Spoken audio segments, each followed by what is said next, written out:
Hey everyone, welcome back to our Python beginner tutorial series, and today we have an amazing thing. We'll be building a simple calculator using Python, and this project is perfect for those who are just starting with Python and want to practice their programming skills. So let's dive right in. To get started, you open up your favorite code editor. For me, I'm using Google Colab, but you can use any editor you're comfortable with. And some editors might require you to create a Python file. You can create a Python file as well. So to get started, we jump into the calculator logic. Let's begin by getting some user input. We'll prompt the user to enter two numbers and the arithmetic operation they want to perform. So I'm going to put here a comment, and then I'm going to say get user input. We want the user to input what they want. So the first number that we will be doing the operation on, say we want to convert this number into a float, and then we take in that input, say enter the first number.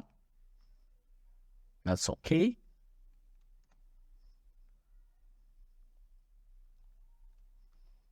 And then the operation. What operation does the user want to perform?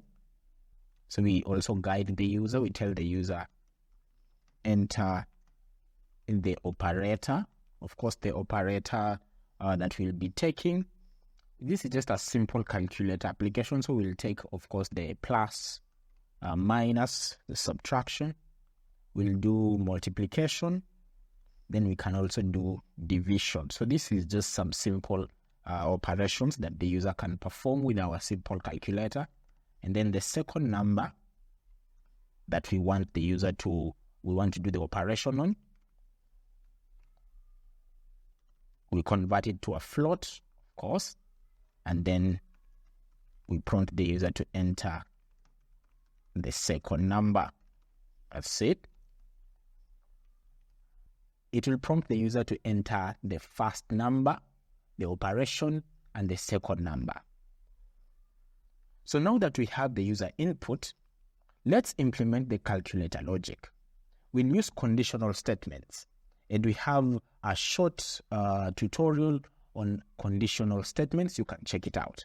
So we'll use conditional statements to handle different arithmetic logics. We will use conditional statements to handle different arithmetic operations. So next I'm going to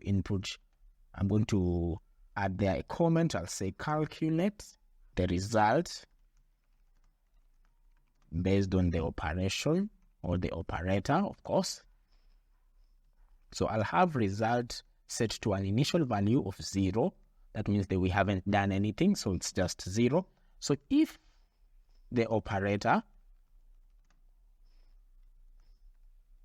is plus, that means if the user wants to do addition, take note of how we are doing it. There is an if keyword there, then there is the statement, the condition to be met, and then there is a full colon there. So we have result will be equals to num1 plus num2. That's what will happen. The next thing we want to do is we input the keyword any.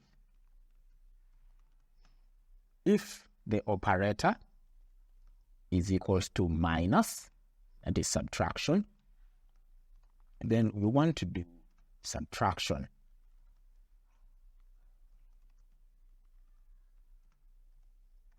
Then we repeat the same thing for multiplication.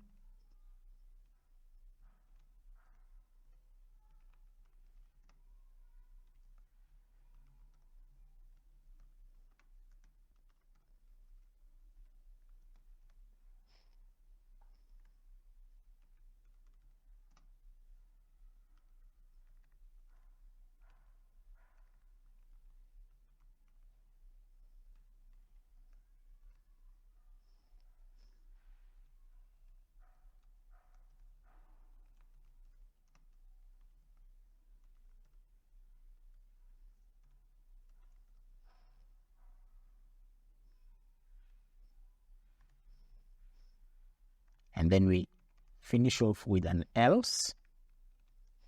This happens, or this takes place when maybe the user hasn't added the appropriate operator. So we'll give there an instruction, tell the user that it's an invalid operator. And then we can proceed to guide them and tell them, please enter, either it's a plus, minus, multiplication, or division. So there we have it. And then finally, we want to now display the results. So we'll say print this result.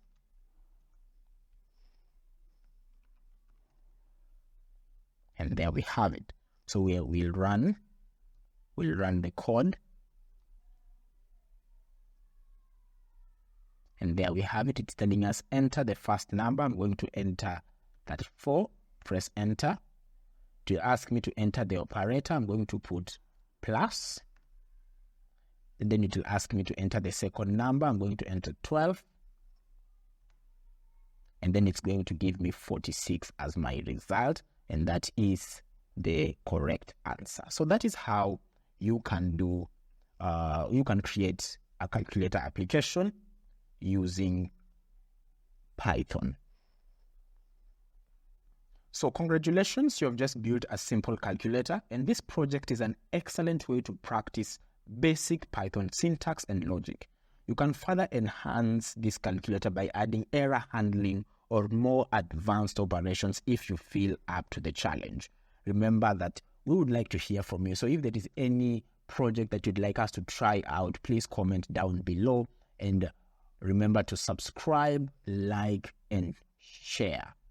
Click the notification bell so that you don't miss out on our next upcoming tutorial. Happy coding!